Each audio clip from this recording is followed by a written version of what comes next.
It was always a busy night for people with a drink, wasn't it? It was a busy night at the pubs. I worked shifts, so I didn't get a lot of weekends off, but I had a lot of friends and relatives even who used to drink on a Friday night. It was always a time for people to get pretty much stoned, wasn't it, on the drink. And to me, it's a big relapse day. A lot of people relapse. I was talking last night about preventing relapse, which I think is one of the most important things we can do here. However, what I'm going to say tonight is, it's the third one of these I've done at night, and they proved quite popular. Well, the first two didn't. Let's make the third one even better. I want to say thanks to everybody who joined and participated, and also thanks to everybody who pressed the super chat button, because if you get value from these videos, then it's nice to have a little bit of a donation now and again, because it will help me to keep this going, you see. I want to keep this going. I want to make it the biggest in the UK, if not the biggest in the world. So basically, let's get together and let's work as a team. That's what I'm saying. And if you can, recognize yourself in some of the stories, then if you're still drinking, you really got to put the brakes on it, because a lot of people will get very ill. Most people have joined us last 2 or 3 nights. Or hello, Luke, how are you doing? I'm doing well. Hope you are. Most people have joined us, or heavy drinkers, problem drinkers, or people who've survived and are in recovery. There's a lot of clever people on here, and a lot of people who can get knowledge from and give knowledge to. Because it's a massive subscriber number now. It's sitting at 13,500 in 14 months, which is pretty good going. And excuse these glasses, it's only because I can't see the print. So basically, what we're trying to do here is to get everybody together, and it's going to be like a bit of a question and answer thing, just an open house, if that makes sense. And ask away, tell me your stories. I live in Northumberland. Whereabouts in Northumberland are you? Because I hail from Morpeth, which is obviously North Northumberland, but it's a quite a big geographical area, isn't it, Northumberland? So basically, question and answers. Tell me your stories. Hi Joe, how are you? Tell me your stories, tell me your worries. Because the reason I'm doing these late at night, I don't think it's that late, I did much later yesterday. Stocksfield, oh yeah, I know, well, yeah, I've been through it, if that makes sense. Near Middlesbrough, isn't it? No, it's not, it's near Hexham. I'm getting mixed up with Stockton. I was in London a long time. Hi Debbie, how are you? So basically it's one of these things where alcohol is so ingrained in our society, people get into trouble very easily. When you get on South Shields, I know South Shields, Slapdog, what a name. How are you doing, Slapdog? It's one of these, it's a huge thing for a lot of people. We leave school, we go and get a job somewhere and we drink. And that's about it, a lot of people. Some people have no other hobbies. Some people I know have left school and worked, and all they've done is go to the pub, never left their own areas. Hello Stuart, how are you? And they're just stuck in it. So tell me, what I'm going to start off with is tell me how you got started. Because the younger you start, the more likely you are to become an alcoholic. That's the key. So where did you start? Teddy, London has changed massively, yeah. Where did you start? Justin, how are you? How did you start? What age? 15? Yeah, that's about average. You become when you try and get sober, it's strange. Yeah, 15, 16 seems to be about the average time that people start drinking. And we were warned at school about drugs, but we were never warned about alcohol. Now, it's so pivotal, this. It's still not being taught in schools. And what we're doing is we're not taking advice from doctors and other knowledgeable people very well on this. If somebody tells you that you've got high blood pressure, you need to cut out the fatty food or do some more walking or go to the gym, people generally take that quite seriously and will do something about it. Now, when you're told to cut down the booze, hi Marie, 14, my dad gave me a bottle of Newcastle Brown. Yeah, Samantha, how are you?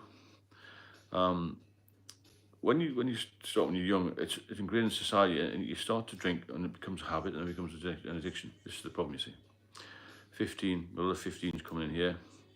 And then did most people carry on after that? Because to me, it was a normal progression from 15, 16 into adult life. And I joined the police service. And like a lot of occupations, it was a big thing to do. To become part of the team, you felt that you had to drink, in a way. It was London, my early 30s, massive place for drinking. Born in 1989, started around 2003. People buy wine for us, yeah. My daughter started too young, and I allowed it, unfortunately. It was the thing to do, especially in the Northeast. I was speaking to somebody the other day, and the Northeast has always had an issue with alcohol, but so has the whole of the UK, to be honest. I mean, I've been over to Europe a couple of times with my partner recently, and it's not the same drinking culture there. People have 1 or 2 glasses of beer or wine, and that's it, you know. But here it's pub to pub to pub, you know, all this carry on. They go out for 1 pint in the Black Bull, and they go to Queen's Head, and so on and so forth, you know. And it gets people in a mess. And we need to take it more seriously, like I said, from the medical side. Because I thought I knew better than the doctors, you see. I think I do now about alcohol. But when they said to me in my 20s, you need to cut down, I just ignored it, really. I thought, I know my body, I know what I'm doing. But if somebody told me then, you've got a bit of skin cancer, keep out the sun, I would have kept out the sun. Do you see the analogy here? If we're told to do something, you take it seriously, but not with alcohol. Kids who couldn't get alcohol on Saturday, you're seen as losers. Yeah, that's a good point. We were encouraged by other mates. It's peer pressure, isn't it? It still is today. You're seen as a bit of an outcast if you don't drink. And it's a massive problem for other people. So we've got 35 people online now. Let's say we've got 100 people online. That would be good. The more people, the more discussion, the more subjects come up, and the faster we can get to a solution. Because the discussion that we had last night about relapse was good, and preventing relapse to me is the most important thing. Peer pressure is real and very difficult to overcome. Very true. Stuart, about 18 years old. Hello Andy, hi, how are you doing? Knocked about in London in the 90s and the 2000s felt like a good time. Well, it was party time for me. It felt like party time, especially where I worked. Thanks for the donation there, John. That's really appreciated. And when party time comes around, I didn't want the party to stop, you see. That was my problem. And I wished to may have 2 or 3 pints and I'd have 10. I didn't want to go home. I didn't want to leave the pub. The pub's one of these places where I think it's easy to get into, but difficult to get out of. Because you go for 1 or 2 and you see somebody you know. And the more you have, the less likely you are to leave, if that makes sense. Because you get the taste for it, don't you? And the social side, if you're a sociable person, the social side comes in and you meet somebody else. And if you go to a pub regularly, you soon get into a bit of a group, a bit of a team, maybe. Well, that's a good point. I didn't want to end. That's the thing. Heavy drinkers don't want it to finish. Pubs are very inviting. They make them very inviting. It's a big business, isn't it? Yeah, I love the pub. I was king of the pub. I loved the atmosphere, the beer, the people that were in there, the characters, especially in London. And, you know, all the different types of booze, a lot of old-fashioned places in London. I mean, a lot of the pubs in other cities are just like plastic drinking houses, aren't they? But London had a special draw to me, and that's where my heavy drinking started. And I think a lot of it was that, the fact I was having a good time. I thought it was. And also the fact that it was all new, the bright lights of the big city, that sort of thing, you know.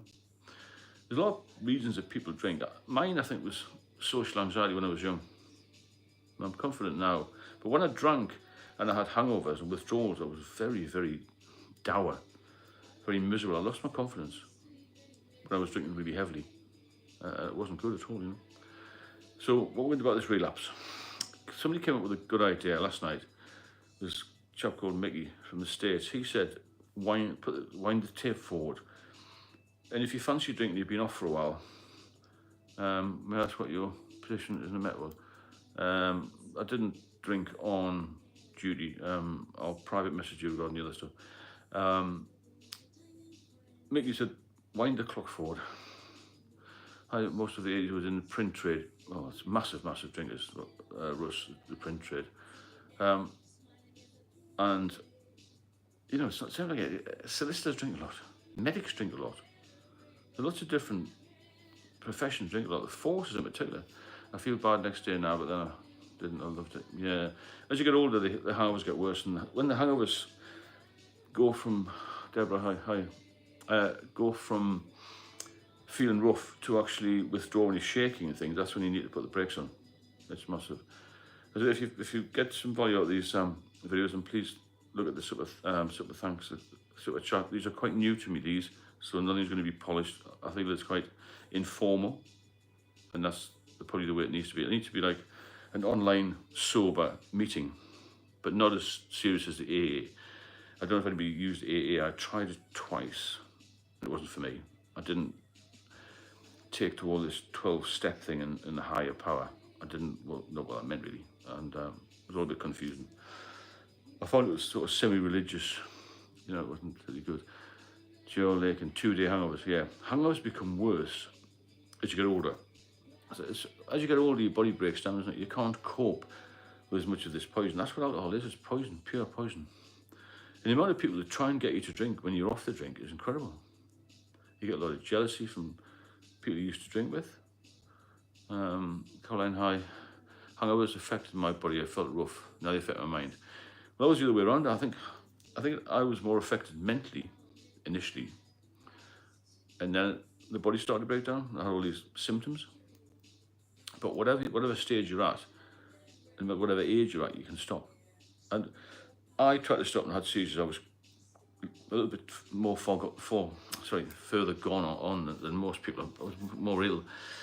A lot of people can stop quite easily, and the problem they've got is, you know, to stay sober. That's the problem. They've got to stay sober. 3 weeks without any alcohol a day. That's good, Karen. Well done. Leslie, please, can you finish about what you were saying about Mickey? Oh, yeah. Mickey was on about the way to prevent relapses. Wind the tape forward. As in, if I take this drink, what will I be like in 3 months? Will I be in hospital again? Will I be ill again? So the first pint might seem tempting, but it'll take you right back. So every time you're off on a sober 6 weeks, Dennis, or 10 weeks, or in my case, 8 years, every time you do that and you go back again, it's much worse. And you have what's called the kindling effect, which really affects you, mind and body, and your psychological system, where you just lose your mind. That's what happened to me. I couldn't leave the house. I was fighting for doing it. Thanks for the donation, Peter. It was very appreciated, that. And you lose all sense of time, you lose yourself, you lose your confidence, you lose your personality. Jonathan, I did 3 months with no booze after 30 years of booze and felt amazing, but got harder longer and went on. And then you see you're tempted back in it. If you can come off, you feel better, your body will fight for you. And the temptation is to just try one. When I stop, I have dreams of giant spiders. My uncle always says the answer isn't at the bottom of the glass. Yeah, it's at the top of the glass, isn't it? Don't have the first one. I totally get your point, Steve. Hangovers affected me, my mind, body when I was younger, but mentally I could brush it off. Yeah, now it just crushes your system. You can't beat it. You know, it's horrendous for your system, and for the anxiety level was horrendous. I mean, I'm mental, and I spoke to a lot of people now. I'll be 6 years clean next month. Well done, Joe. And you know, the mental side for me, the anxiety became intolerable. I couldn't travel on public transport without panicking. I had panic attacks. I couldn't go into large supermarkets without feeling ill. I used to feel as if the ground was going to swallow me up, or something was going to happen. I became paranoid, and I thought, you know, everyone around me was judging me, and it made me feel very nervous and frightened of life. From a very confident man, I was like a mouse in a trap, really, and the trap was the alcohol. Couldn't get out of the apartment. I've got friends who are really ill with it, and they're still drinking because they just say, "Oh, I'm going to die of something." These are guys in their 40s and 50s, 60s. I've got to die of something. They don't realise that it could be a very painful death, and you've got to realise it's not just your liver that's affected. Alcohol affects the nervous system. It affects your heart massively, high blood pressure that people get, and it also affects your mind. And you have, there's people who die of accidents, a lot of suicides related to it, a lot of cancers as well are linked to alcohol. This is a massive issue. But people brush it off, like I said. They go to doctors and the doctor said, stop drinking, taper off, come down a little bit. And people just ignore the medics.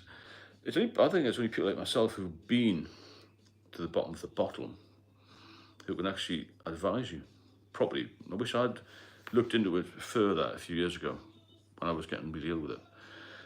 Because you don't realise how ill you're becoming. It creeps up on you.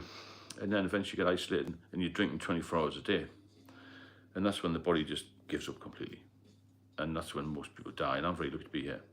But I'm strong with it now. I'm sober confident. I've got too much to lose, you see. Quentin, yeah, it's the worst legal drug, 100%. 100% is the worst legal drug because it's everywhere, isn't it? We pulled into a filling station the other day. It's a 24-hour off license for sale of alcohol. It's incredibly bad. I said, if you get any value out of this channel, please have a look at the super chats and super stickers or something it's called. You can't escape alcohol. It's at every social event. It's around every street corner. It's in all the shops. I went to a pharmacy place the other day called Savers, and that was selling booze. It sells paracetamol and ibuprofen. It's a low-level pharmacy, and they promote health stuff. And there was booze on the counter as well. It's incredibly bad, and it's not getting any better.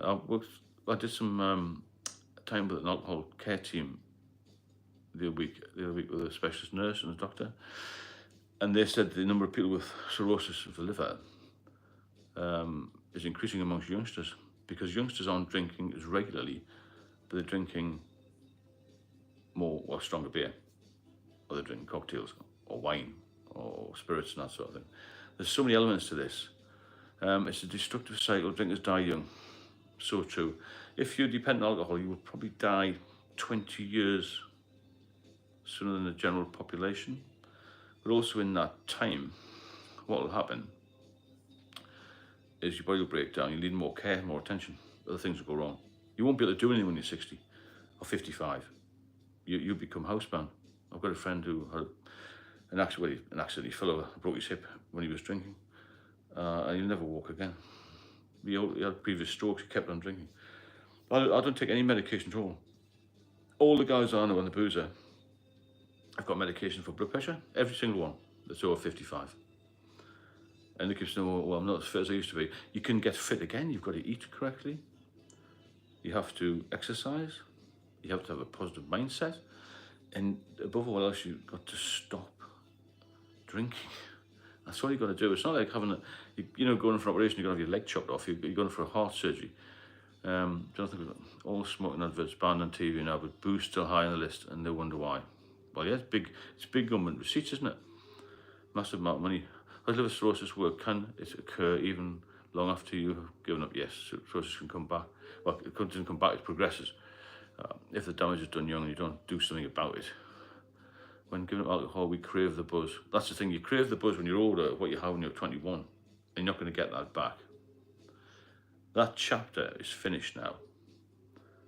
The chapter that you had when you were young, when you went out and to meet people and all this sort of thing. We're older now. As my dad, who died 4 years ago, this month said, grow up. At some point we've got to grow up, haven't we? And look after ourselves. Because we tend to, as drinkers, be quite sensitive people, quite caring people. And I once said to the doctor, I don't know if I can cope with all this and looking after people. And she said to me, you have to look after yourself first before you can look after anybody else. I'll never forget that.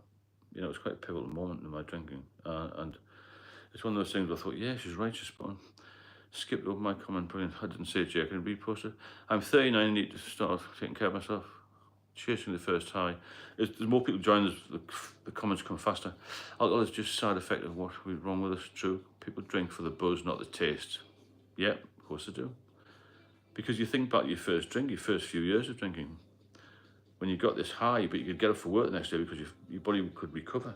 You could filter out all the poison. Look, have you thought maybe making a Discord that we can all talk to one another? Well, that might be a good idea. Yeah, I'll look into that. It's quite new, this. Thanks, Jamie, for the donation on the other channel. The thing is, hello, DDBB, thanks for that donation. £10, that's fantastic. You see, these donations will help me to progress with this channel. It will help me to make more content, help people, save more lives. This is what we're here for. And that's why I want to get everybody together. As many of us, I'm not going to get 13,500 together, but if I can get 1,000 people together to work together as a team, you can imagine the impact that we will have on the wider population. It'd be massive, wouldn't it? Because it's not just me then. I'll have people like yourselves coming in, a lot of whom have been to the bottom of the bottom and back. There's people on this channel, subscribers, who are medics, biologists, psychologists, all this sort of thing, who, you know, social workers, police officers, people from all walks of life, probation officers, prison officers, you know, ship's captains, every sort of occupation, solicitors, the whole lot. Because alcohol doesn't discriminate. And you've got all this knowledge here. Between us all, we can surely put together a package where we can keep ourselves at least safe. So that's what it is, being safe, isn't it? It kills 3 million people a year. And last year in the UK was the highest ever alcohol-related disease death rate. Oh, yeah, I'm well, Joe Biscuit, very well. Professional alcohol controlled. I am well, thanks. Tragic story of the woman who formerly was blind, drunk and killed a child. Lost more possessions and book full of regret. I'm just reading these comments really quick. Matt, drinking can turn from a social activity to a very selfish one. 100%, you become selfish. You're not yourself at all. I'm a very caring, generous man. And I know people who watch this who will vouch me on that. But I became completely selfish, isolated, and devious with the drink. I was hiding it. I was hiding bank statements. Pablo, London's a great place it is, but you know, there's too many pubs, there's too much of a social scene. At the end of the day, you can get drink anywhere you go, can't you? You're always going to get a drink. Alcohol will always find drink, even if they steal it, you know. Hide cigarettes behind screens, that's true, but alcohol's open. Alcohol will be viewed the same as tobacco. 20 years time, a long time, 20 years. Create an online community would help each other to stay dry. That's exactly what I'm trying to do. Online community. We'll aim for 1,000 people by Christmas who come on every day and invite more people and share the channel. How I deal with problems, I welcome them. Well, yeah, when you're sober, you can deal with things. When you're drinking and you lost your confidence and you're feeling rough, then you can't deal with anything. I couldn't even answer the door. Thanks again for these super chat donations. They really do help the channel and allow me to keep moving forward every day. Therapy, self-reflection, tried that a little bit. The only thing that stopped me was the doctor who said, I guarantee, this was in 2019, I guarantee if you drink again, you'll be dead in 6 months. And I had to turn my life around. A lot of it was me, self-discipline and believing that I could do it, you know. Go to a meeting. Colin, it would be great, yeah. Let's do one for 1,000. Bring as many people on here as you can, because it's a good place to chat. This time of night, get back to what I was saying earlier, is a lonely time. You know, there's nobody about really. You can't ring anybody, you're getting too late. And all this sort of thing. What time is it now? It's only 20 to 11, but do you understand what I mean? As the night goes on, people get more lonely. 10 times more people ring the Samaritans at night than they do during the day. And I'm not saying we need the Samaritans, but the more people we can talk to, it keeps your mind off the bill. You're just thinking maybe you've done today, you've been dry all day, okay? It's 10:30. I might just have a couple of drinks before I go to bed. By the time you finish drinking, it's 4 o'clock in the morning. I've tried numerous times not to drink till late. I work late shifts in the police in the West End. We finish at 10:30. So by 10:30, I was, in the words of my elders, choking for a drink, right? And the first drink was like nectar, absolute nectar. Can you be acutely lonely? You can be acutely lonely sober. You can, but it's better to be lonely sober than lonely on the drink. And when you're lonely sober, you can make more friends, you can join a meetup, you can do something. Maybe be lucky enough, as I was, to meet somebody. I know we can't all do that, but you can get out and about a little bit.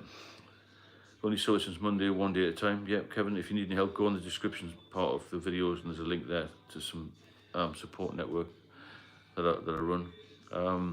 Loneliness, massive thing.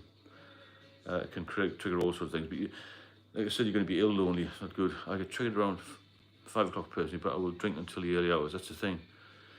So if you're watching this and if you're thinking about having a drink, don't do it. Make a cup of coffee. Yeah. That's the thing to do. Forget about the booze. And be the minority. Go in the pub and stand tall and think, I'm sober. You know, yeah, that's a good point. Go and see the doctor. The doctors won't much help for me, but there might be few. There's few things changing in the NHS. It's a lot easier to get medication in Europe than it is in the UK. Scotland have a very good record. The first drink was like nectar. I totally understand the feeling it gets you. It feels good until it doesn't. So we'll have one, we'll have two, then we'll have three, then we'll have four. Don't we? I mean, who can tell me one thing that they benefited from with alcohol? Because I can't think of any positives. Or, you know, there's nothing. I don't look back and think, well, I did that well. I did that well. I always just think, well, everything went wrong, you know. Yeah, look, nothing positive comes out of drinking. Not that I don't think of anyway. It's just all negative stuff, isn't it? It's bad. There's nothing good about it. And it's just the fear of missing out. It's a bad thing. I'm being hypnotised next week. Russell, how much are you spending to get hypnotised? Because I'm telling you now, if that works, I'll pay for it myself. It's nonsense. Believe me, it's nonsense. My sister, when I was speaking to her years ago, sent some $295 to get hypnotised. Get into my description, get the link clicked. For £49, I'll get you off the drink. £295 to be hypnotised? That's crazy. I was speaking to a chap the other day. I went to see him once. Of course, hypnosis doesn't work. He spent £18,000 in rehab. 7 hours later, he was drinking a bottle of vodka. I went to see him for one session. He's been sober since. Because I told him he didn't have the three choices that normal folk have.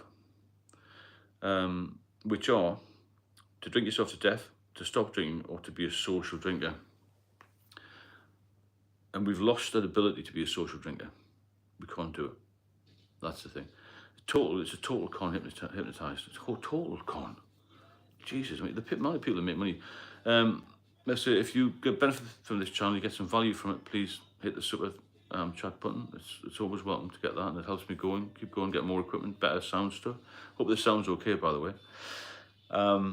My sister decided that she would get this person who did crystals, and this woman came to the flat with all these bits of, well, crystals on a string. And I've been drinking for years, and it was a total waste of time. And I think I had £10 or something, so there's £20. I said, yeah, I've only got £10, so I'll get the other 10 next time. So it won't be next time. She hung these crystals over my head with some music on, so it lasted about half an hour. What a waste of time. People are jealous, you know. Naltrexone, I've heard of that. Talking is the best therapy. Well, it can be, yeah. But you got to talk to the right people. You got to talk to somebody who knows how you feel. Sean, I just watched a Q&A from back country, and he mentioned you. Yeah, I know Stu from back country. Excellent channel, back country. Really good. He's a very interesting guy, him. He's done a lot of very interesting things in his life, you know. He's a very intelligent bloke, him. Really good. Naltrexone works for me. What is naltrexone then? Is this the one that's like an anti-abuse thing? She said they're going to tap into my subconscious and stop me even craving it. No, Russell, please don't do it. Save the money. Get onto my channel and get some one-to-one help from me. Neil, you have to want to stop. Yeah, you've got to want to stop. You have to have a real good, hard, heavy incentive to stop. Because that's the only thing that's going to keep you from going back. Sean, watching him for a while, he has a crazy life. Oh yeah, he cycled all over the world, didn't he? He's been arrested numerous times. I've probably come across him when I've been in the West End of London as a policeman. Had it implanted in my abdomen. Well, that's a little bit something I can't really go into. I don't know anything about naltrexone, to be fair. Thanks for that donation on the channel, Neil. Really good. Hi, Neil. It's too true. It's all true, isn't it? Naltrexone is definitely not like anti-abuse. Anti-abuse is horrible. Okay, Susan. Quentin, without wanting to stop, it will never be successful. It's so true. Even though I'd been in the hospital in and out for 2 years, I still thought, you know, I was in a wheelchair 3 or 4 years ago. I still thought to myself, I wonder what it's like to just have one drink. I'm so pleased I didn't. My father tried hypnosis, complete waste of money, isn't it? I still thought, I went to a pub, it was a Wetherspoons pub in Morpeth. And I saw, obviously the pumps, the lights and all that. And I thought, I wonder what it's like to have just one. And I just got out of hospital, a few weeks earlier. But I didn't have it. And I'm so pleased. And I went on holiday about a year later on my own. I went on a lot of holidays on my own. A bit sad, isn't it? And I used to think, I wonder if I should just have one drink by the beach. Get a couple of cans of beer. I was drinking this non-alcoholic Bavaria stuff in Spain. And I thought, just have 4 of them little cans. I didn't. I'm so pleased because I would have thought, at the time of how one of these would be really good on the beach. But if I had one, I'd be drinking on the plane. And I'd be back to square one. I'd be knackered again. We've got 73 people engaged here now. Let's try and get to 100 and get some more super chats. Get this channel as big as we can. One thing I mentioned last night briefly, there were quite a few of us who went cold turkey on the submarine sail. Yeah, bloody hell, cold turkey's bad. There's definitely a stigma with mental health. Forget hypnotism bad enough being a drinker, you don't want to be barking like a dog, that's true. With your trousers down your legs. The more I try and give up, the more I end up drinking. Well, as I said, get in touch with me. There's a link on all the descriptions. There are numbers on there. Thanks, Pablo. Nice mug, far better than a glass. DD, noted. I did read that with interest. Very clever man. Thanks for being so open. Stuart, 4 months, brilliant, really good. Smoke pot would help. I did ask about that at the hospital. The consultant didn't see this funny side. Anxiety is such a big driver. Yeah, anxiety is a symptom of alcoholism, isn't it? That's the problem. The more you drink to clear the anxiety, the worse you are. I saw that you changed my mug from a glass. Well done for listening. Only those who know, if that makes sense. Alcohol causes mental health. Of course it does. That's what happened to me. There's massive mental health problems with alcohol. It sends people loopy. There's something called Korsakoff syndrome, isn't it, where the brain gets affected by too much alcohol. I could talk for 1,000 years about this, about the different aspects of drinking, how it affected me. I used to go to work in the centre of London when I was younger, and if I hadn't had much to drink, I used to get on off the underground. I used to fly on off the underground. When I was drinking heavily and anxiety, I felt like I was going to fall in front of the train. I felt claustrophobic. I used to sweat terribly. I felt everyone was looking at me. I felt I was going to faint. I felt my heart just pounding and pounding and pounding. When I drank heavily, I couldn't sleep properly. My heart would be coming out of my chest. Have you ever had that? Tell me what symptoms you've had. Because I had every effing symptom, I think. Thanks for the donation, John. And I think all these symptoms together make you worry more. And then the anxiety gets worse. Probably I'll keep watching. Thanks, Steve. I'll get there. Booze. What is it good for? Nothing. It's poison, isn't it? When you drank lager, it was still bad. That's all I had. Lager and Guinness. That was the only thing I could drink. I couldn't drink wine or anything. I was such a volume drinker that I couldn't have a little glass of something. So I'd drink a lot of non-alcoholic drinks, a lot of coffee. When the fun stopped, stop. Well, the fun stopped for me when I was about 30, but I still thought I was going to get it back, you see. Scott, hi Stephen, I watched all of your videos and I love your personality. Tell that you're a funny, happy guy. I am now, I wasn't a few years ago. It was a mess. A few years ago I couldn't open the door. I had rats in the flat. I couldn't get the guy out. We've got nearly 80 engaged. Let's keep trying and get 100. Can your heartbeat raised and you feel it? You can feel your heart really pounding and your blood pressure will rise. The guys I know have come off it a little bit. The blood pressure's normalised very quickly. So the guy I was telling you about earlier who had the broken hip, he'd had strokes all because of alcohol. And people have heart attacks. I used to know a barrister in the northeast. Well, he actually did a lot of cases in London as well. Barristers travel, or the self-employed.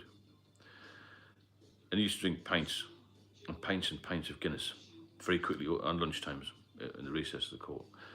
And he used to keep falling over. Massive guy, about 6 foot. I'm 6'2", 6'3", 6'6". He was huge, ex-rugby player. I think he was semi-professional, but he kept falling over. And eventually, he just cracked his skull on. Russell, yeah, it's downhill. The more you drink, the more you're going to get in a worse state. The resting heart rate is now much lower. It will be. The liver enzymes have normalised. You see, your body will fight for you if you give it a chance. I want to stop totally being close. This channel is brilliant. Thank you, Jonathan. My mum died of Korsakoff, right? So, yeah, I've heard of that. It's horrible, isn't it? She became demented, yeah. It causes dementia, Korsakoff. The alcohol, problem drinkers, alcoholism, whatever you want to call it, people always associate it with liver disease, right?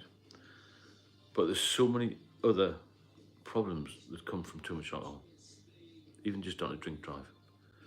You know, a lot of domestic disputes, a lot of crime. It's an inherently terrible, terrible thing. Although it's still alcohol, exactly, whatever form. People drink more than for extra buzz, but it never happens when you have gone too far. Yeah, there's a tipping point, isn't it? The tipping point where you used to drink socially, and then when you get past that, then it's finished. I said before, if you're getting any value from the channel, please think about the super chat thing, and it'll help me to get more people on here, get this bigger. Yeah, this is where I think it goes wrong. You drink a lot, or you drink regularly, then you suddenly find yourself on holiday and you have 1 or 2 in the morning because you think it's all right. Hair of the dog, yeah? And you get back home. And you think about doing it a few weeks later when you've had a rough weekend. But you don't have it the Monday morning, you don't do that. Because you've got to go to work. And then you feel really bad one weekend, you've been at a wedding or something, you're just tired and worn out, you can't bother. Take a couple of sick days, leave, but annual leave maybe. And then you maybe have a couple of drinks that day or that night, and then maybe one on the way to work or at lunchtime. And then you cut that back again. You think this is getting dangerous. And you go a little bit further next time. Have 1 in the morning, have one, take a couple of cans at lunchtime, and then before you know where you are, you're a top drinker. And when you're a top drinker, it's very, very dangerous. You're at the point there of tipping over. Because when you become a top drinker, you are drinking all the time just to try and feel better. So I think there's 5 parts to this. I think there's social drinking. I think there's moderate drinking. Then I think you've got heavy drinking. That's stage 3. And stage 3.5 is number 4, in effect. 3.5 is when you drink and you know you're doing yourself harm. You know that you're doing your finances harm. You know you're doing your relationship's gone tits up. You don't know where you are with work. You're losing time, productivity. Hair of the dog normalises morning drinking. So true. And when you're stage 3.5, I went to stage 4 and I was gone. When you're 3.5, you have to stop or get some help. Whether it's on here, whether it's with friends or other people who are problem drinkers or the doctors. First point of call, isn't it? This sounds a bit crazy, but to help full-blown panic attacks, if something was used to prop like an umbrella. Yeah, I know exactly what you're saying. You know what I used to do? Just quickly, I'll do the 5 points first. 3.5, and then you get to 4 and you're finished. Yeah, a prop. What I used to do when I'm feeling really, really rough, this sounds really weird. I was in a shop. I had to get into Asda or something to get some beer. I was forced myself. I used to ring 150 on the phone and just talk to it. Right? Really weird, that, isn't it? Everybody else has done that. And I would just listen to the words and it would distract me from thinking about where I was walking. It's very odd, that, isn't it? It's a funny symptom of alcoholism. Another one I had, and a few people related to this one, was when I used to drive on a straight road on a motorway. I felt nervous and I felt really out of control. When I used to panic. I can't get off the motor, and I used to see the next exit 8 miles, and then, Jesus, I can't do 8 miles and 8 miles. Then past that one and all this, you know what I mean? And I was all right on country roads, so I thought, well, I can get off if I have a massive panic attack. All this carry on. There's so many things went wrong in my life. My whole life was taken up by it. And the amount of time you spend, you know, drinking, planning to drink, and recovery time is crazy. How long after quitting does this craving stop? Somebody else will have to answer that one, Russell, because I didn't really get cravings. Mine was more of an emotional thing. You know, Leslie, distraction techniques is probably the best way in dealing with panic attacks. Yeah, well, I didn't know that, but I did it subconsciously, if that makes sense. Thanks for the donation, Debbie. That's good of you. Look, bloody hell, I used to pretend to be on the phone in the morning. Isn't that really weird? Yeah. Hi, Reese, how are you doing? Russell, we'll get there eventually. We'll all get there. If we get together, we must get together as a team. The problem shares, the problem halves, isn't it? I've certainly pretended to be on the phone when I had anxiety. Why do we do that? Why do we do that? Leslie, we float instead of walk. That's true. You feel out of your body, don't you? It's a really weird feeling. We've got 74 people here now. We need another 26 to hit that 100. I don't know how we're going to get them on here, but anybody you know, get in touch with them, get them to join in. We'll keep going with this till we get 100. Yeah, you're floating around, aren't you? But I didn't realise anybody else did that, just pretended they were on the phone. Music didn't work. Support and understanding goes along. It does. Yeah. We've got to support each other, because all of us are capable of falling off the wagon, you know. Every morning I wake up and wonder why I keep doing it. You know, appreciation, upcoming events, apprehension, upcoming events makes you very nervous. I didn't like going to social events. When I stopped, my mates were saying, that's great, you can just have a few now. No, you can't have any. I always felt like I was outside looking in. Very true, Susan, you've been the same as me. Mark, I'm very surprised you take on it. Zero's never had any problem to me. I've never been a problem. For 8 years I had zero, not a problem. Every day I say never again. That was another issue. We used to do it at work, early turns, 6:30 in the morning. Let's not have a drink today, lads and lasses. Well, lasses sounds a bit jolly. Girls and boys, ladies and gentlemen, let's not have a drink today on parade. And by 2:30 we're all in the pub. Unless somebody had to go to court or something. Every day, I'll never have another one. And every day you'd have another one. But that's habit, you see. You know, habit goes into addiction. It's all mixed in together, isn't it? It's very complicated. It's one of the only drugs, you know, that when you withdraw from it, you can die. And it's a very, very dangerous, very complex drug as alcohol. And it's killing too many people.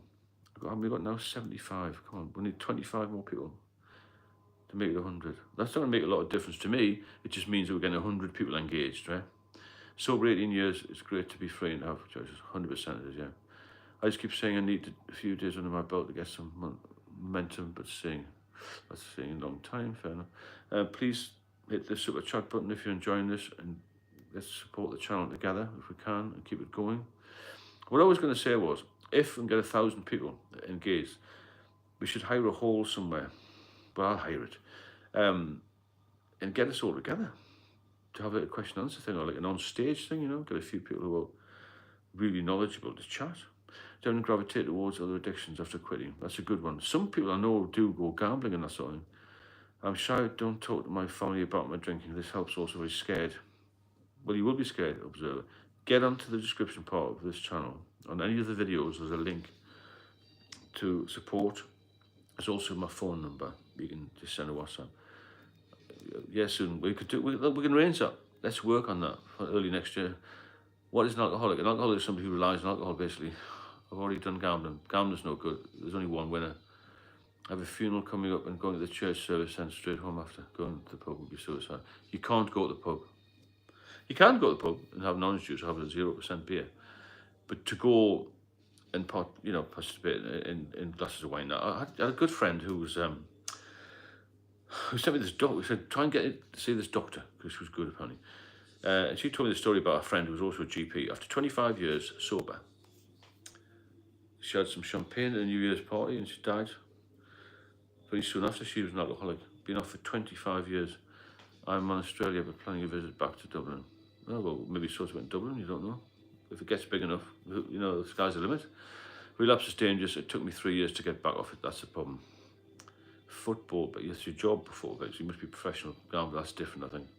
If you're good at it, if you've got some skill, but I could never win anything.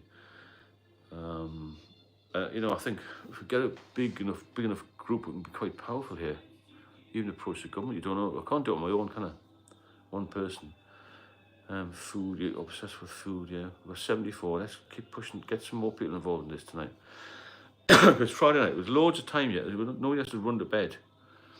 It's better to sit here chatting and sitting, thinking about all the bad things you've done in your life and wish you were drunk again, because that's not very good, is it? Does everybody sleep all right when they're off it? Because I don't need much sleep now. And I used to think that alcohol would help me get to sleep. And I used to have a good sleep on nights. What do you think of a regular drink at 8 pints a week? That's not a problem. I'm on about, people on here have been drinking 2 bottles of vodka. Yeah, I spoke with a guy the other day who's got a friend who used to drink 5 bottles of wine. He's now got stomach cancer. I mean, it's just ridiculous amounts. 8 pints a week, that's not a problem.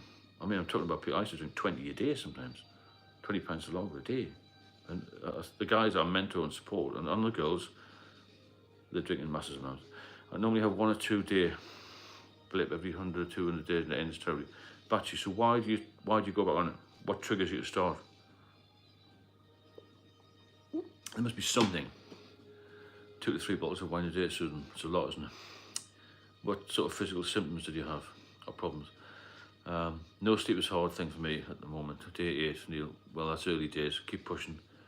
When I stop, I don't get any sleep at all. It'll come. Autism, I struggle with that. Well, yeah, that's another thing, isn't it? You have to see the doctor about that one, I think. Thanks for the donation on the other channel. The thing is, you've got to think about yourself and think how good you're going to feel when you're off it, even when you're in the early stages of recovery. Because if you can come off for 2 years, you've got a massive chance of staying off for life. And staying off for life, to me now, seems like a pretty easy deal, because my life's good in a lot of ways. You know, I've got a good relationship with my partner. I've got my daughter's doing all right. I'm pretty fit again. Go to the gym, I eat well. I'm very busy. When I was drinking, I didn't do anything. Most drinkers do nothing. They don't go anywhere. They've got the same problem. I mean, there are guys in Wetherspoons here who will be in the same seat, the same table, every day of the year, including Christmas Day. Now, that's a pretty dismal existence, isn't it? And you see the same people, they look miserable. I've never seen a happy alcoholic, have you? I mean, who's really happy being an alcoholic? I don't know anybody. They just sit there miserable with sin, dour, pissed off with life, moan about the price of a pint got to buy 5p. Instead of getting out there and doing something positive. I mean, a lot of people say they're bored. Do some voluntary work, do something. It's easy to say that now I'm sober, but you can't do it. 28 years sobriety, did you have any other problems? No. Yeah, well done, keep going. Thank you. Scott here, you don't have a problem, just keep doing what you're doing. Fair enough. If I have a night off, I sleep like a log. I mean, we're all different, aren't we? The problem is, it isn't recognised as a proper hard drug. That's the problem, yeah. It's not recognised, is it? As a real big problem drug. It's because it's so ingrained in society that it's just on the drink, isn't he? Everyone goes to drink. How many times have people said, oh, you've had a bad day, go and have a pint? You don't say, I got a bad day, oh, go and inject some heroin. You know what I'm saying? That's the issue, isn't it? You've had a bad day, let's take some drugs, let's take some hard drugs. It's crazy what we do. You're drinking, you need 2 meals a day as well, that's true. You also need to eat properly when you're recovering as well. You must eat properly. The booze in me, it's the heat, well, it isn't at the moment, it's warm, but when the winter time comes, it'll not be hot. So you need to recover, you need exercise, you need good mental health, which will all come. You need mental clarity, which will all come. You need a reason to be sober. Drink should be class A, I agree. I always say that alcohol isn't compatible with my brain.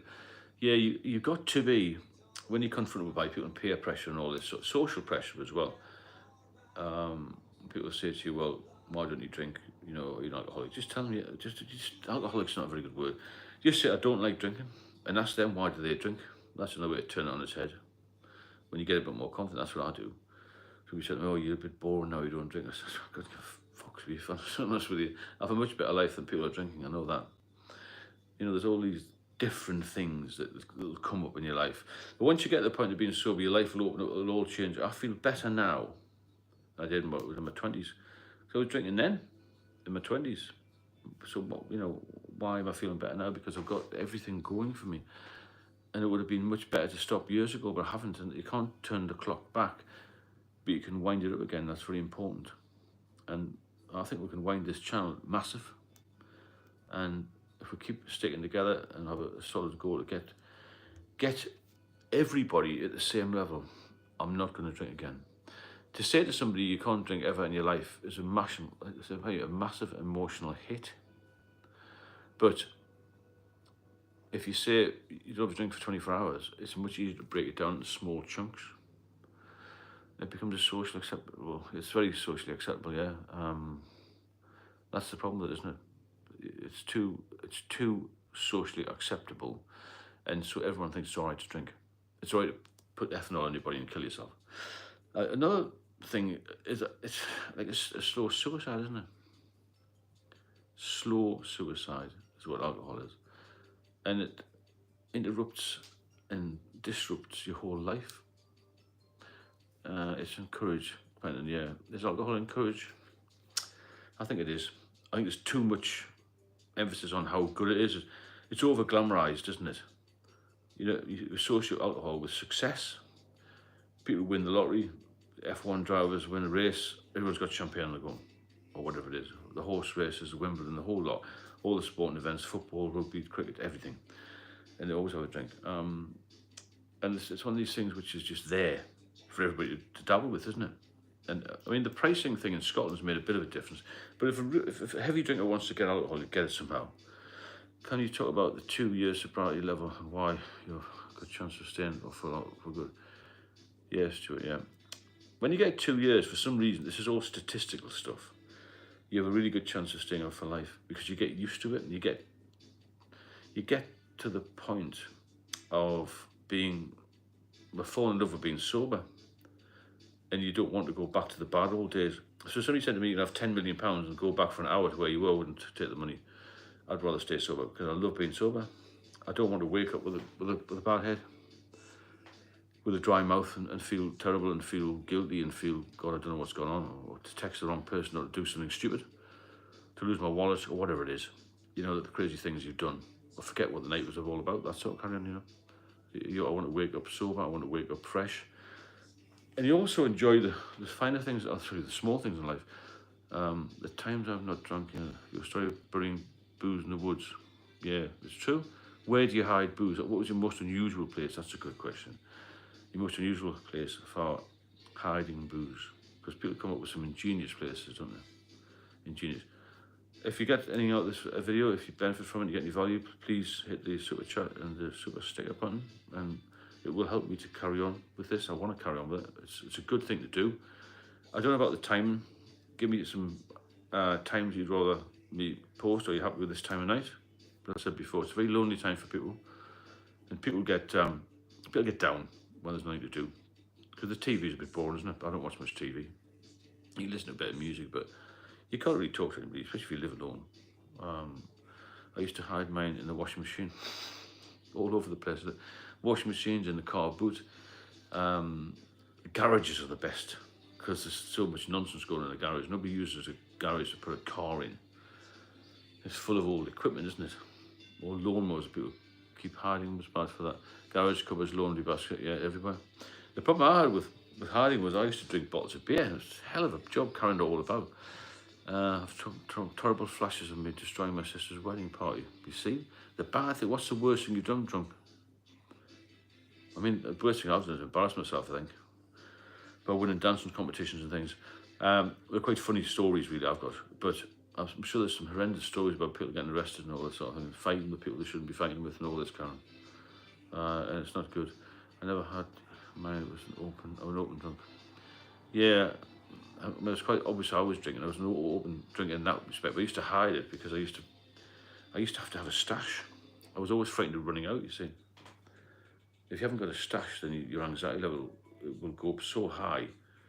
You think, God, I need some in the house. I need to have some in case I feel terrible tomorrow. And I've nearly run out a few times and panicked, you know. The panic. Hi there, Paul. Thanks very much for that donation. Really appreciate it. The whole outlook on alcohol has changed. Thanks very much for that. These super chat things really help the channel because it allows me to keep going, and I want to keep going until this is massive. Yeah, the whole thing about running out. You think, well, I've only got so much left, but I tell you what happened to me. I had anxiety to an acute level, and I had 48 slabs of beer, you know, in a cupboard. That's a lot of cans. And I used to get this before Deliveroo and Just Eat and all that sort of thing came along, you know.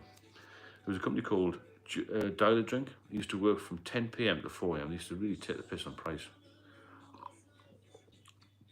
But I had a little bit of spare money. And, well, I'm not spare money, nobody's got spare money of it. And I bought loads and loads and loads to the point that the cupboard was completely full. Good night, Susan. Got off yourself. I'll speak to you soon. I'm going to try and do one of these every day. I think at night time's good. So I had all these slabs of beer just in case I ran out, because I was frightened I was going to run out. And it's anxiety. I had one by the bed as well, a can by the bed. Biggest problem, I was 200 yards from Lidl. The thing is with that, I couldn't even in the end get to a shop. That's the problem. I went down to just over 9 stone in weight. I'm 6'3". It's mental what happens to you with alcohol. I saw people in the hospital, pass away because I was in and out of hospital for so long. I met people, you see them again in another hospital or, similar ward or passing through the hospital because we're chronic alcoholics. A lot of women in the hospital as well, And a couple of them went down for operations and never came back. And it's very sad when you're part of that. There's one guy who had jaundice, he was only 37, and his eyes were like as yellow as a road worker's jacket. The fluorescent yellow jackets, like a lemon colour. All the way to his eyes just gone completely. His skin wasn't yellow, his eyes were horrendous.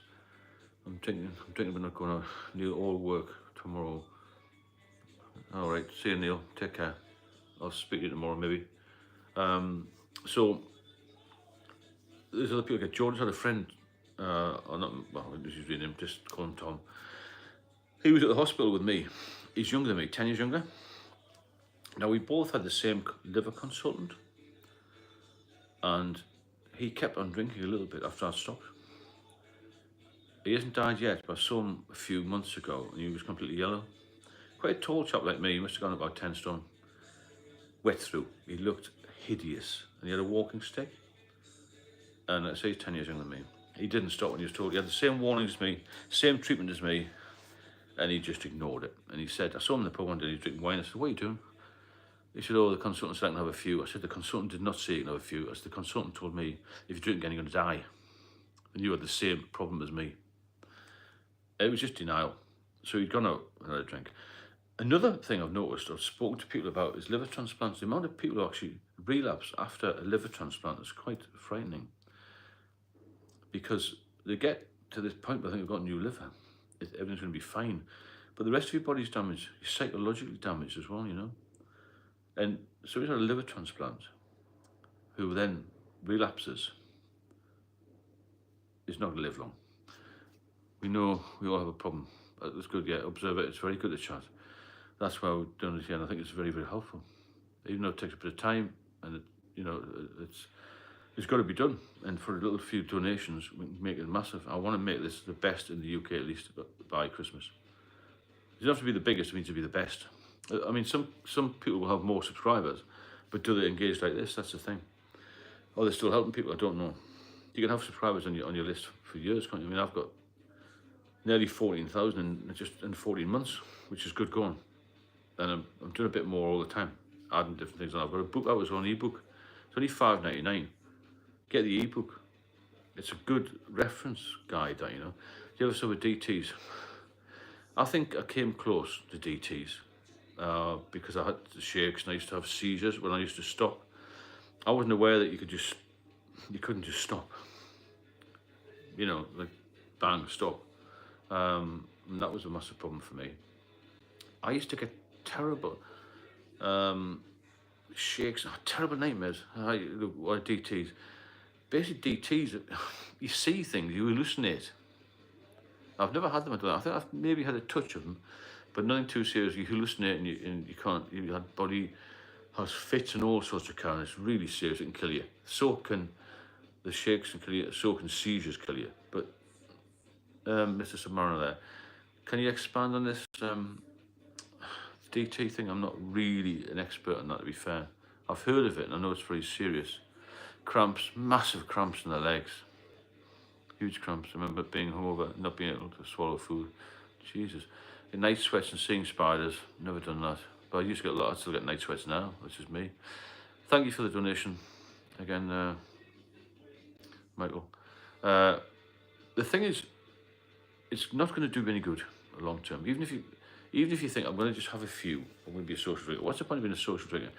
Some alcoholics will say, right, I've been drinking for years, I'm sober now, I just want to have a couple at lunchtime on a Sunday with my family. Why bother?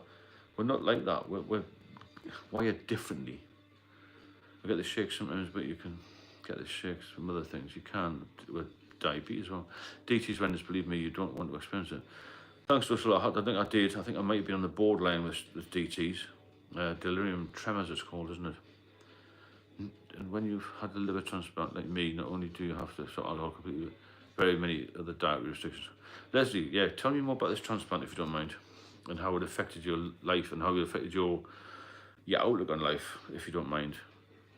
DTs, that when the body adjusts to constant alcohol, it reacts badly to sudden stop. Well, I had seizures, but not DTs. Be interesting to hear from Leslie, who's actually had a transplant, because that is serious gear. And to go back to drinking after you've had that is it's an incredibly serious thing. Hi Irene, how are you? Oh, we're just talking about liver transplants. One of us had a liver transplant. Yeah, Irene, I just want to get some more information about it. We're talking about the DTs, just talking generally. Any questions you want to ask, just chip in. And we'll talk about anything you like. And as I said before, if you benefit from the channel, then please hit the super chats button and let's get some movement on the channel. It was, Leslie, yeah, it would be a horrendous experience. Everywhere I go for work in the northeast, I tell people about this channel. Thanks, Paul, I appreciate that. Aaron, I used to get epileptic seizures and end up pissing myself. I'd been to rehab. Thanks to you been to rehab. AA was no use for me. 40% mortality without treatment, 12% with heart attacks, DTs. Jesus, that's high, isn't it, Aaron? So we need to steer away from DTs and just stop relapsing. And even if you can't get medication, at least try and taper down, cut out some of it, or cut down the volume, cut down the strength of what you're drinking, and do something. So Leslie, when was your transplanting, and how have you dealt with it really? Because emotionally it must be a hell of a hit, you know. Martin, I unfortunately had a lot and massive operation, but all good now. Trying to go through it all would be a lot. Yeah, AA no good for me, like you said. I don't know what the AA is all about. It has a lot of publicity. They make a lot of money, because you always have to give them money, don't you? I only went twice, and I thought it was nonsense. All this 12-step thing. I don't know what that's all about. I just know the only way to get off alcohol is to have a very strong mindset and medication if you need it. The transplant involved 24 surgeons. Jesus Christ, 24 surgeons for a transplant. Now that is a fucking wake-up call, isn't it? All because of alcohol. I mean, the next step is, AA triggers me, fair enough.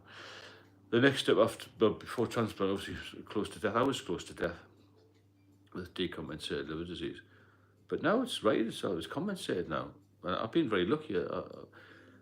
I can't say otherwise. Even the consultant said to me, you've done remarkably well. And if somebody told me in 2019 when you were really ill, you'd get to this level of health, even she would have been surprised. He's one day from death, Leslie, who's had the transplant. Horrendous. Exactly right, Steve. You have to make up your own mind. Sleep deprivation and just the DTs. Well, yeah, overall health, isn't it? Artificial coma, Leslie. Jesus. I like the help group. Remind me, it was not it never ends in my. It will end. The pain will end if you get off it. And I think the pain's ending for some people who joined this group. I've had some fantastic messages from people saying you've saved my son's life, or saved my life, or whatever. And it's not just me, The subscribers on here are fantastic. You're all fantastic, very knowledgeable about this. And I keep saying to people, don't just ask me questions, ask other subscribers questions, because they know more than me. Or they know things in different areas of all this. So, you know what I'm saying? It's not just my knowledge, it's all of your knowledge pooled. Once you have been there, you know when to drink again. That's good. REM sleep with miss. Yeah, Leslie's done fantastically well to survive the transplant. So what do you think? Thank you, Irene. I say hit the super chat button if you can, and let's keep the channel open. That allows me to help other people. The more donations I get, obviously. For so long I thought it was possible to drink socially again. No, this is what I'm talking about here. I'll keep pushing this as much as I can. We cannot drink socially. We either have zero or kill ourselves, and that's it. And that's how I get people off it. Observer, thank you. AA meetings are better than NA meetings, but AA have some pretentious people. AA, I would personally, my advice is don't bother with AA. You're better off going to have a walk, join the gym, or buy some nice food. I've subbed and enjoyed your views. Thank you. Thanks, Quentin. And share the channel as well. Let's get it massive. The AA, it's just to me, it's not even worth talking about. But it has helped some people. I have 3 grandchildren and everything. I live for 63 years old and feeling great. Leslie, you've done fantastic after having a transplant. You've been for full body check, that's, you know, okay. 80, started off AA. Well, you're the same as me then. It was a pointless exercise, to be honest. Nothing good came of it, from my point of view. AA, I've never really looked into that. AA, this channel is better, that's brilliant. I'm glad you think that. And if you can hit this sort of chat button, get us some more funding, we'll keep going as long as possible. I'll keep going forever, actually, because I want to get this 1,000 people by January in a meeting hall somewhere middle of the country where everyone can get to easily. Wish you all the best. I'm off for a gin and then bed. Observer, good evening to you.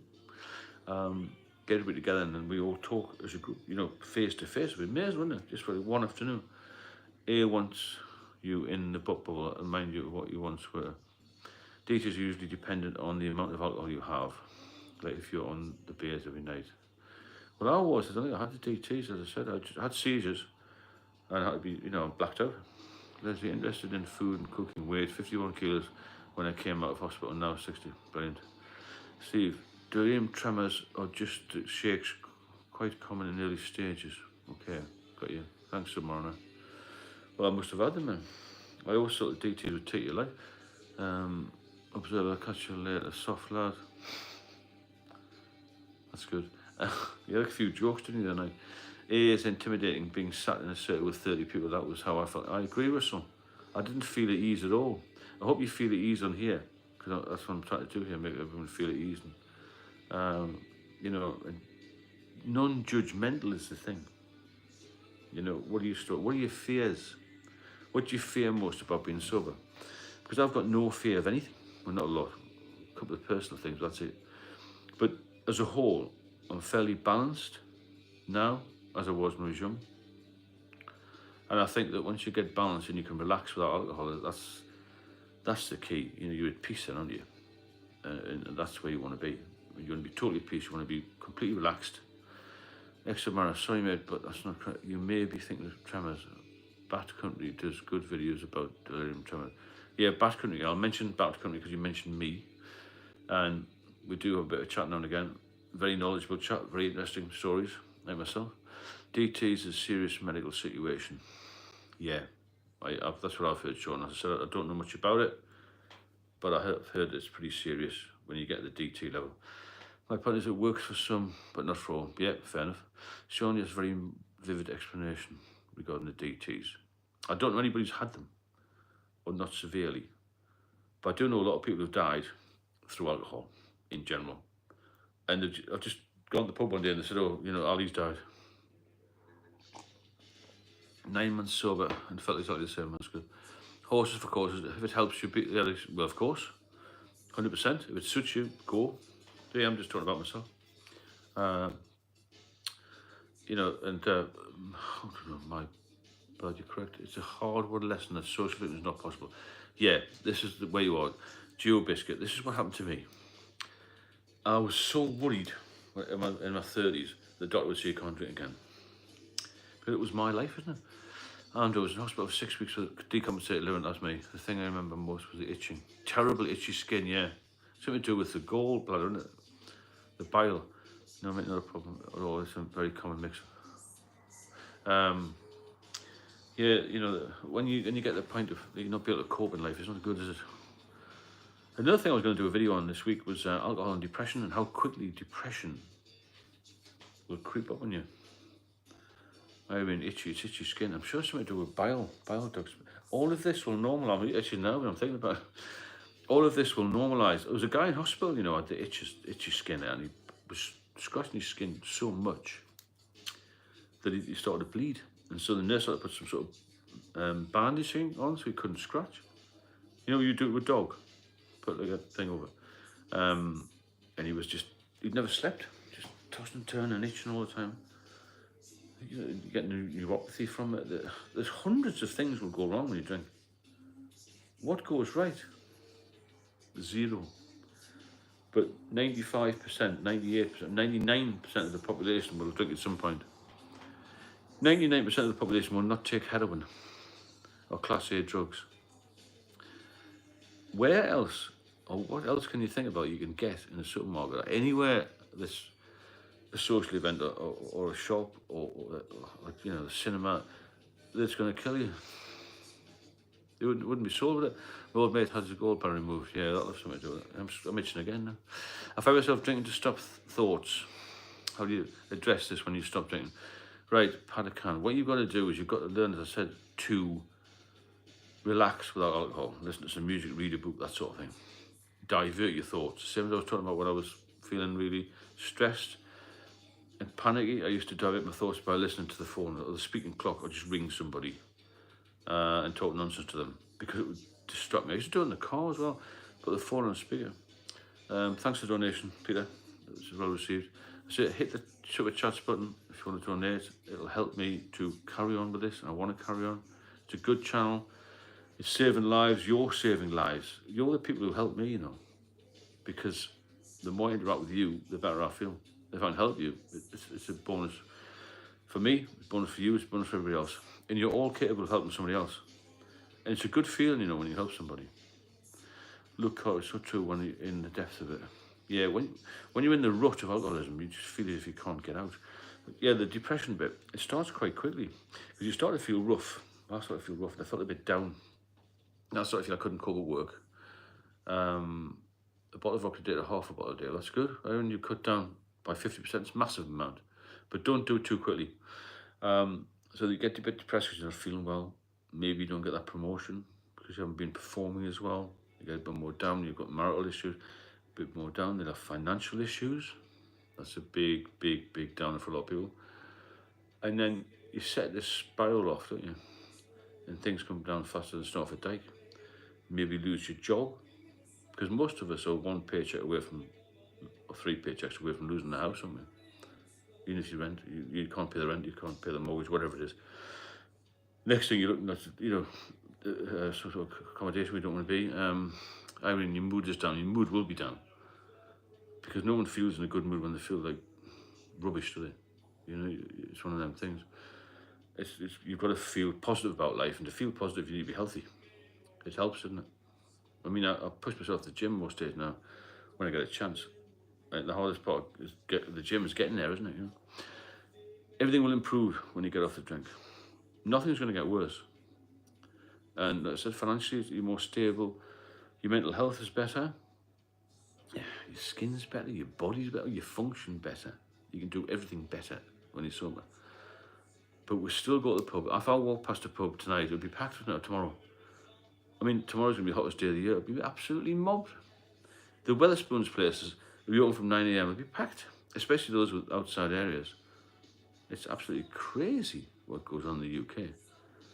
Why do bank holidays? Bank holidays are a massive drinking thing, aren't they? People look at bank holidays as just another day for recovery. Is there any difference between a binge drinker and an alcoholic? I am just a binge drinker. That's a bit of a debating subject, that. Alcoholics are people who need alcohol all the time. My trouble was I had 10 pints, then hit the vodka. Yeah, Paul, I can see that. I never did that with spirits. I would just have 20 pints instead. But mixing drinks isn't good. None of it's good, is it? It's all going to have a negative effect on your life and your mind and just everything, really. That's what I'm saying, though. You've got to try and focus on the future, focus on being well. It's really easy for me to say, but it wasn't easy 6 years when I was dying. But something just flips in your head, And this is what I keep saying to people. When you're off it, that's the easy part. The hard part is to stay off it for another day. And that's when it all becomes in here, everything's in the head then. And if you can think, right, it's Tuesday, I want to wake up Wednesday sober, Thursday sober, and do one day at a time. Russell Brand, I like him, a lot of people don't like him. He mentioned this about 3-4 years after Luke. Russell Brand said, if you take on board you can't have any substance again that you enjoyed, then you feel panicky. But if you can just say to yourself, I'm not going to have any drink for 24 hours or for the next 6 hours, and break it down to small chunks and you feel better. I'm kind of looking into a breathing technique. Breathing techniques, yeah, maybe, yeah, breathing techniques could be handy, definitely. If you break it down into days and hours, then it helps. I like it beer, but it's always controlled. But that's good, Graham, yeah. Most people can do that, but there's also a lot of people who can't. And that's why alcohol kills thousands of people in the UK every year. Because they can't control it, because it becomes an addiction. And there's lots of debate about whether you can get it through family lines, genetics and all that, but mine was a habit that turned into addiction. Did you know Ian Blair? I've just heard it tonight, yeah, he was only 72, him, you know. I didn't have much to do with him. I'd left the Met by then. He was quite ineffectual, I think, in some ways. Nice enough fella. He didn't come across as a hard-nosed copper, though, to me, Ian Blair. But 72 isn't a particularly good age. Some of us just have addictive personalities. Yeah, that's very true, Paul, yeah. But it was a habit with me. My mates did it, I did it, I enjoyed it. And I couldn't get out of it. By the time I'd realised I was having a problem, I was addicted. I find staying teetotal is the most difficult in the first 3 months, but after that, yeah, it does get easier because you start to feel better and you start getting into habits that make you feel better and more healthy. As if anybody's joining new here, if you want to help the channel, if you support my work on here, hit the super chats button and let's make the channel the #1 channel, because there's other channels who are quite entertaining, other channels that will give you a lot of knowledge, but this is one I want to make more of a community, if that makes sense, where people can just pop in, pop out and ask questions of each other, because knowledge is power, isn't it? And if we can keep going with a little bit of funding, then we'll make it massive. And I definitely want to look at this. It's a good thing to aim for. 1,000 of us to meet up next year. I mean, it's July already, isn't it? 1,000 people together. It would be fantastic, wouldn't it? And to meet a few of the faces that we see, or we comment on, or we see the comments from, and all that sort of argue about maybe a little bit. No, argue, debate. Debate's a better thing, isn't it? And get them together, and then we'll have a hell of a good time. Go for a nice meal somewhere, whatever, you know. But cheers, Paul. We could easily start that off, you know. Maybe do a couple of regional ones. Maybe do something in Newcastle, Durham, or something. Then maybe Yorkshire. Then another one in the south. Maybe do 3, because it doesn't cost a lot of money to hire a hall. We're not hiring Wembley Stadium yet. That'd be really good. It'd be quite unusual. I know they do these sort of things in Canada and America, you know. There's nothing like that here. So let's be the first. And by that time, a lot of the regular folks on these lives will know each other a little bit and will be a little bit stronger. Because my aim here is for none of us on here to relapse. Right? Some will, without a doubt. But if we can get the number down further and further and further, it'd be a massive bonus, wouldn't it? And we can all help each other out. And that's really good, positive thing to work towards, to prevent relapse. I think that's the most important thing, because that's what virtually killed me, and it killed a lot of people that I know who cut down a little bit. Because what happens when you cut down to a good level, you feel good and you feel stronger, and you feel, I'm in control now, I can just have 1 or 2, but you can't. And that's the issue, isn't it? I mean, I went to Manchester a couple of times to try and dry out sort of thing. I was trying to cut down with my daughter, and I used to go down from 20 little bottles to 15 to 10 over a number of weeks. And I mean, I got getting well with my daughter. She was single then. I'd just take the dog for a walk, well, not a walk, a stagger around the block. And I've got to the point where I feel a little bit better. The first thing I did was to come back, and I felt good. And then I had a few drinks, and the fact I went to the pub, all that was undone, you see, because I wasn't totally off it. The reason I'm from Northumberland, but I spent a lot of time in London. And now I'm back to Newcastle, sadly. The weather's all right. It's been all right this week. Just the weather's really pretty bad. Now you go to drink Stella. You know, I'm a sucker for that myself. Did you drink the unfiltered? No. I just had, last time I had Stella was 6 years ago. I don't know whether the unfiltered is any different to what it was now. But I used to drink any strong drink. My drink of choice in London was Sam Smith's own brew of Iyengar Brow. Graham, my mate, is 5 years sober. He says just one day at once, and he's now the happiest. Yeah, one day. It could be one day at a time. If you do one day at a time, then you'll beat this. It's a battle. Don't get me wrong, but after 5.5 years, I feel pretty confident that I will not drink again.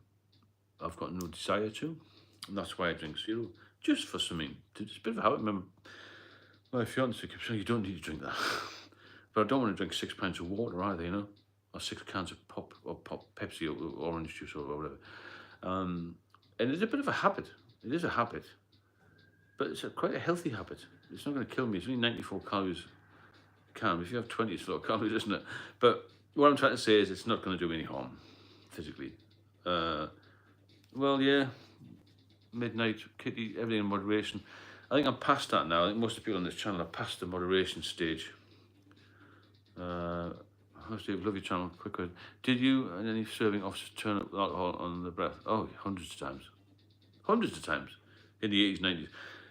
There's a good pointer for you. If you ever get bored one night, go to Netflix or just search YouTube somewhere and look at Life on Mars about the police in the 70s. It's a bit of it's a sort of not sci-fi. It's about a guy who goes back in time a little bit. There's a little bit of strange going on, but it follows the CID in Manchester, and the drinking culture there. And the drinking culture was like that in the 80s and 90s. Everyone was on the piss all the time. That's just the way it was. Even the West End of London, everyone was drinking. Not everybody, but you used to be called Shandy Boy if you didn't have a few. And we'd go after early turn, put up 20 quid in the whip. Oh, that's all. Only drink beer and water, loads of water through the day. That'll help. You know, water will help, and your overall health will be good. Should help as well. Let's face it, alcohol, if alcohol was a new thing, it would. No, it would be banned. It must be costing the NHS so much money to fund all of the, you know, the services that go with it. Not just the emergency services. You know, the aftercare. When somebody's had a transplant, you know, the aftercare for all that, and all the medication, it must cost them billions of pounds a year.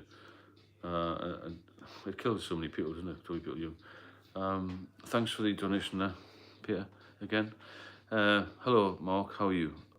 So, you know, look at it from a selfish point of view in a way that you've got to look after yourself and try and get healthy again and try and be positive about life, because there is light at the end of the tunnel. And you can, once you can see that light, you can start walking towards it and then running towards it and get to the light, and then take it one day at a time. And don't be tempted back on, because there's nothing good about it. This is what Honest Mickey said the other night. Wind the tape forward. From now, you have a drink tomorrow, Saturday, you'd be fucked by Monday. Right? You don't want to be like that, do you? You want to be good on Monday. You want to feel good. You want to go for that next promotion. You want to put a few quid in the bank so you can buy your wife a new dress, whatever, or buy yourself a new watch, or buy a new car. Heat hasn't been bad in the North East. Do you ever visit the Oktoberfest? No, I never went there. I did think about it years ago, this Oktoberfest, the beer kellers and all that. They actually had a big beer keller in the North East when I was young. I never went, but I remember people drinking Steins and that. I used to drink Steins of lager when I used to go to Italy on holiday, you know. I was in my heaven. It was in heaven, like heaven for me. Being at these great big steins of lager and stuff, strong lager, was fantastic, you know. But the stories I could tell you, the disastrous holidays I had. Another thing I talk about is the fantasy versus reality of alcohol, you know. Because it's a fantasy that you're going to have a really good time, a nice relaxing holiday. But the reality of it is it's going to be a shit show, isn't it? Really bad. Drank a few steins at the Birmingham Christmas market, yeah. Good on them. How many's in a stein? About 2 or 3 pints or something. And there was a lot of beer in there. A few of the Brockfast sausages and all that. So unhealthy. Water does help massively. Really way and only put around 7 bottles of water. Yeah, Graham, you're okay on that one. I mean, we're talking severe alcoholism on here, but we're all here for different reasons, you know. I wish I'd stopped at 6 or 7 bottles. I mean, I used to remember going off nights and something's going to the pub in the morning, which was quite normal for off shift workers, but then I'd go home and have more. This is my problem. I know guys who only drink in the pub, you know. I used to drink in the pub and at home. The responsibility you need with the right people, yeah, it's true. Well, congratulations on your sobriety, Stephen. Well done. I'm 77 days so well done, that's good. I was an addict since 16. It's great being sober. It's a different world, a different life. So for me, no, it was normal to go for a drink in the morning. I used to think of the night duties, the morning time, 7 o'clock in the morning was like 7 o'clock at night for me. That kind of been good for me, could it? You know, drinking at 7 o'clock in the morning. But I thought it helped me sleep on nights, you know. Got to go enjoy the night, catch you again. Oh, cheers, Martin. Anybody else want to chip in with anything? Maybe what's the most embarrassing thing you've done, the most serious thing you've done? I used to do a lot of embarrassing things. I used to just shrug it off. But I always had regret the next day, you know. I always used to worry, what have I done? When it gets to that point, you start to forget what you've done. And you just think, how have I upset somebody? Or, you know, where's all that cash gone? And you're patting your pockets down, and all you got left is coins because you've used all the notes up in the boozer. It's absolutely crackers, isn't it?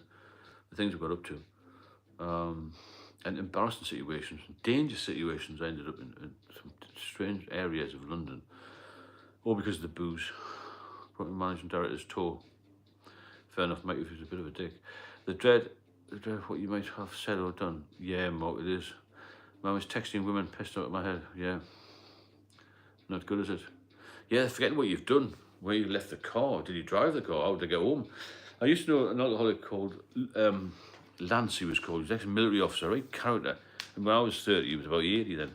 He lost all his money. He used to tell me the stories about when he used to have a Rolls Royce. And he used to drink in the morning. He was a trader, like a money trader. You could tell he had a lot of money. He was ex-major, actually. He spoke like Prince Charles. I can't do the accent. And, hello, Stephen, how are you? Like that. Oh, very well. That was. And he went downhill as he just drank more. He used to drink a beer called Museum Beer. It was Samuel Smith's again. Quite strong stuff.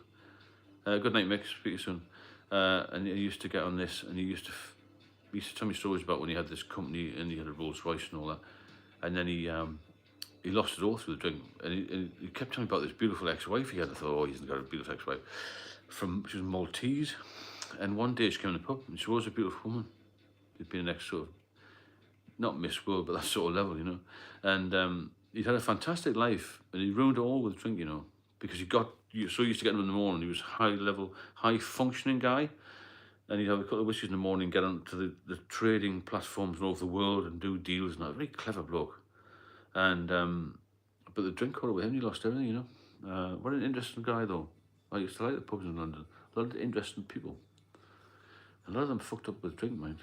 Incredible amount of people who just become dependent on and lost everything because of their lifestyle, really. You know, the whole world had collapsed, and that's what's going to happen if you don't stop.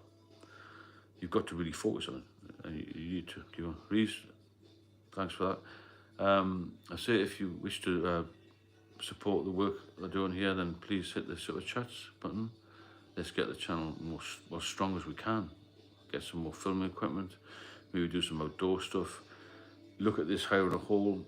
Maybe a couple of venues in the UK, and make it a better sort of. I'll think of a name. Let's stop fanning about this. Make it big and go for like a big hit on this, because there's so many of us want to help each other, and I'm sure that when we've had a chat in here, you feel better, because I feel better when I've spoken to somebody who's not going to judge me. So if I'd been able to do this and say, look, Steve, I drank 20 pints of lager, and somebody like me had said, don't be so fucking stupid, go, write to me, text me, go into the doctor, do something. I was lost. Most alcoholics don't know which way to turn. Hi, Graham. And that's the thing. And you don't know which way to go. And that's the confusing bit about it. That's the frightening part of alcoholism, I think. It was for me. Who I'm going to speak to. Did you ever feel anxious after coming off duty and mixing in a local pubs around the West End? No, I found the West End was great. After coming from Newcastle bars, the West End was a breeze, like Disneyland. I really just drank myself. Did you drink in the house though? Because I used to drink in the pub in the house. What I was going to say earlier was, I know people just drink in the pub and they're not having it in the house, but I did both. That was the problem. I didn't want the night to end, you see. I had 10 in the pour, another 5 when I get home. I was so desperate for a drink, I used to take the dog out and put some cans of beer in my pocket, walk it up in the Epping Forest, take them off the lead, drop them off the lead, and have a few cans just in the woods, in the forest. But he was running around. Big Labrador, Major was called. He got me out some right scrapes, he did. I go to raves worldwide, me and my mates care more about it. No, that's fair enough, you go for the music, it's good. Did you ever get a big physical fight? No, I didn't get any. I got into fights at work on duty when I was law enforcement, but not myself. One of the worst things I did was get my dog run over. Fucking hell, man, that's terrible. That's not good. Sorry to hear about it, Leslie. I know you've been through a lot of things. That's not good emotionally, is it? Yeah, so I used to take the dog in the forest and then just drink more cans, go back home, drink more. When I was on late, I always had this temptation to stay up late, because I knew I didn't have to be at work till 2:30. But that was problematic in itself, really, because I stay up a bit late and I think, oh, I've got a few more hours. But you get disturbed, you get with other people waking up early, don't you? Cheers for the videos and thanks. Good, I hated that, not remembering things. We don't remember things, yeah. You know, so this staying up late carry on was always down to me and wanting more alcohol. Why couldn't you say, right, 11 o'clock, I'm back home, I'll have a cup of tea. Oh, I'd never have a cup of tea. I'll have something to eat and I'll go to bed. Why I was still sitting there at 3 o'clock in the morning, knowing I had to be on duty again at 2 in the West End. It was an hour and a half to get there each way, anyway. Oh, sorry, each way travel. Hour and a half to get to work, an hour and a half to get back. It was a long day. I had no sleep, I was feeling rough, drinking more. I was pressure job. I didn't have any pressure, really. I enjoyed what I did. You know, big enough and bad enough to handle what I had to do in the police. It wasn't a problem for me. My domestic circumstances weren't the best, and certainly weren't helped by alcohol.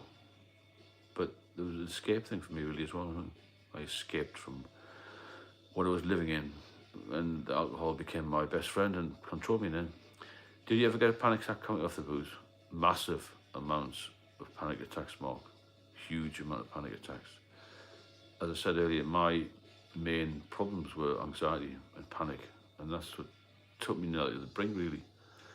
I love staying up till 3 or 4. Yeah, it's good, isn't it? Not get disturbed. That we all do that. And funny enough, there were more people on the other night when I did this a bit later, after midnight. Because you get the fears at night, don't you? I don't now.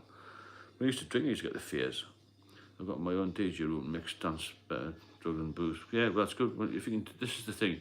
If you do something other than drinking, that's what you need to do. Did you ever see her speak with your ex-wife? Did she know how well you are? No, I haven't seen her for years. Thanks, Paul. Hi, mate. Love the channel. What your band called? Well, Trademark, it was called. That's going back 45 years, though. Didn't release anything. I think we had one record somewhere. Got a verbal warning at work for smelling of alcohol. I'm always curious about the internet whilst drinking, even at home. Now I have started to pull the internet plug. About 11 o'clock, yeah. The night goes on and on, doesn't it? Again, I'm going to push this super chat thing. Please donate to the channel if you can, and let's keep it going. The more we can get on here, the better, and the bigger and the better we have a little bit more power. And I think that if we've got more power, we'll have more influence. Johnny never taken any drugs. No, I did smoke a bit of cannabis once, but I'm not a smoker, and it didn't do me any good. I didn't feel any effects. I wasn't really a drug taker. Well, the drug was alcohol, wasn't it? Too much alcohol, which is a drug in itself. I'm in a band myself with a brother. He's home. What do you play? I played the bass. I tried to sing a bit of backing vocals, but I was banned. I had a very flat voice, just no tone whatsoever, you know. Any health issues? No. I don't have any medication in line. Yeah, fine. Don't take any pills for anything. Graham, good exercise and food, 100%. Yeah, I like the gym. I like good food. I cook a lot, which is a massive bonus because at least you know what you're getting. Have the odd takeaway. Some chicken and chips every now and again. Something I'm close to eat a lot of chicken. Good food, good exercise, massive. Getting pissed indoors and you're on shouting at the TV. Rhythm guitar and sing. That's good, isn't it? Brothers on the drums. Excellent. Well, obviously you know that I play the bass. I had a good mate called Trotter, who was a fantastic drummer, amazing. Little fat bloke, what a drummer. Fucking, he was like the guy off Rush. He's been in a band that's expected to lead a rock and roll. Yeah, exactly, Mark, yeah. Do I miss London, Todd? 100%. But I'm in a different place now. I've got a different life now. I wouldn't go back to London now. I want to go overseas eventually and live in a cheaper country and take what I've got British pounds to another country where I can live a more healthy, wealthy life, because the UK for me has become too expensive.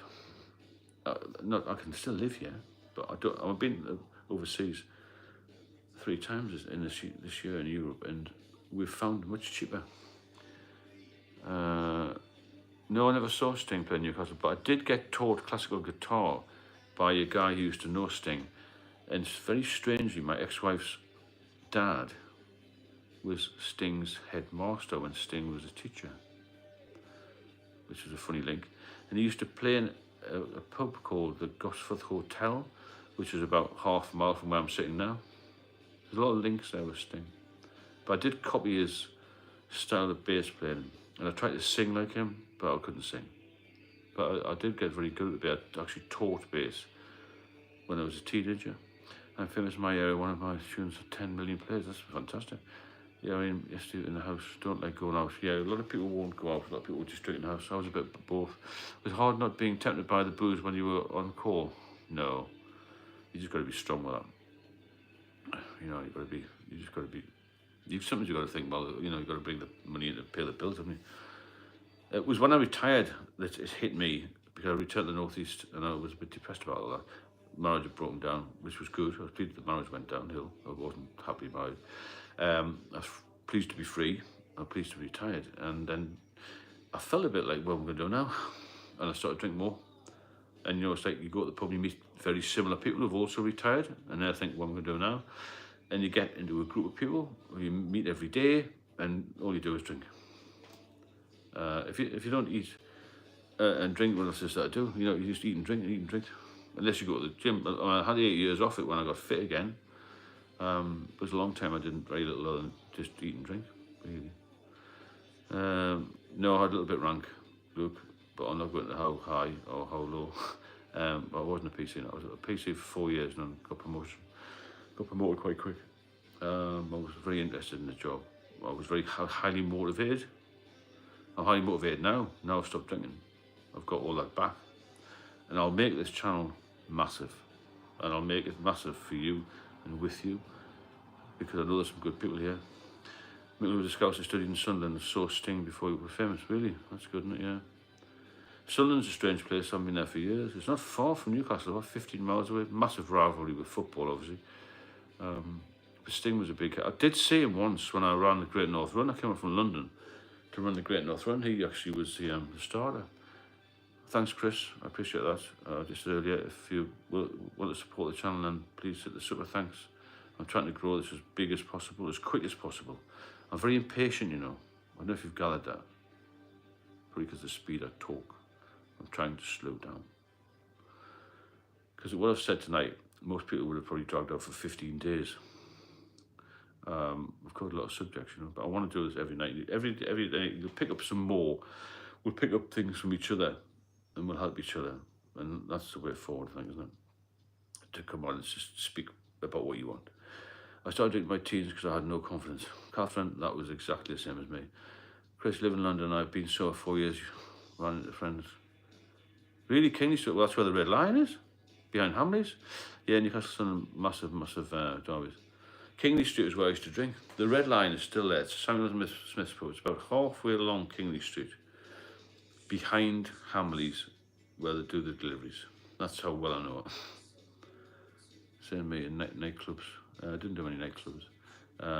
But yeah, Hamleys, and then you've got Kingsley Street, and then you've got Carnaby Street, which is totally different now.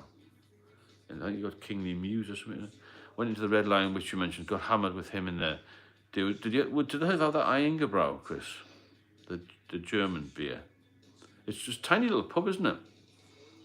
The toilets are on the right as you go through the second bar. There's a tiny little snug bar when you go in initially, and then you go through the door. It's all sort of wood panelling, isn't it? I was in there last year, or 2 years ago.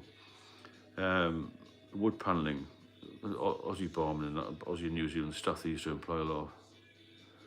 It's a good little boozer. Spent a lot of hours, spent a lot of money in there as well. So much money was spent on that boozer. Incredible.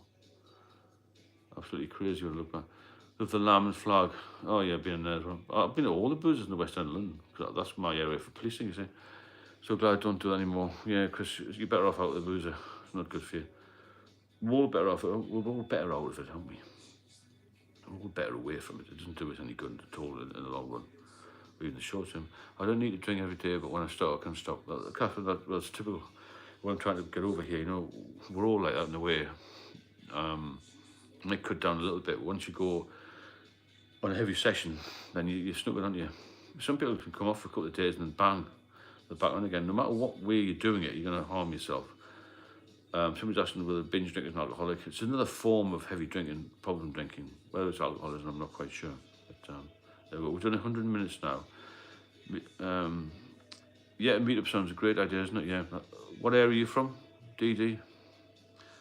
I think we should look at maybe doing 3 if we get the funding together, and just do one in the north, one in the Midlands, maybe one in the Midlands, mid-country, and then one in the south somewhere. I mean, it's not going to cost a lot of money to do it. And what we're saving on booze, we can probably get a private jet. I spent a fortune on drink, and the amount I've saved with not drinking has been massive. Because we don't buy stupid things, we don't buy food, we don't eat. We don't buy drinks for other people. We don't buy, daft things. Although use disorder covers all problem drinkers nowadays. Yeah, I've heard that, Paul, and you've seen it. I'd see you at the Midlands one. Okay, Mark. You're drinking on the networking, Kim. Yeah, I think it did. It did help a little bit, the drinking, because it was a social side. You meet other people, don't you? The social side went too high. Binge drinking, not alcoholic, you'll be fine. Yeah, binge drinking isn't good. Binge drinking can cause alcohol. It's hepatitis, isn't it? A lot of people died of this during COVID when they binged a lot. We weren't regular drinkers and they hit the drink during COVID, and that killed a lot of people. It wasn't cirrhosis, it's called alcoholic hepatitis, where the liver just can't cope with the volumes, particularly women. SSRIs and still on BS. Alcohol use disorder.